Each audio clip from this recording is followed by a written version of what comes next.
গতকাল মালয়েশিয়া থেকে চায়না যাওয়ার সময় ভয়াবহ এয়ার টার্বুলেন্সের শিকার হয় এয়ার এশিয়ার একটি ফ্লাইট। বিমানটি যখন দক্ষিণ চীন সাগরের আকাশে উড়ছিল ঠিক তখনই প্রচণ্ড ঝাঁকুনি শুরু হয় বিমানটির। ঝাঁকুনির সঙ্গে সঙ্গে বিমানটি তীব্র গতিতে নিচে নামতে থাকে। উপায়ন্তর না দেখে পাইলট প্রথমে বিমানটির উচ্চতা ধরে রাখার চেষ্টা করে। বাড়িয়ে দেওয়া হয় ইঞ্জিনের পাওয়ার। কিন্তু তাতেও কোনো কাজ হচ্ছিল না। বিমানটি ক্রমাগত বাতাসের তালে তালে দুলতে থাকে।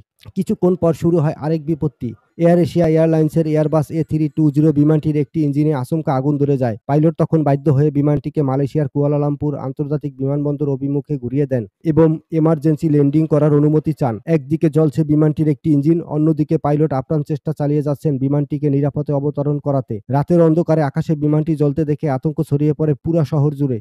কুয়ালালামপুর বিমানবন্দর কর্তৃপক্ষ বন্ধ করে দেয় বিমান ওঠানামা।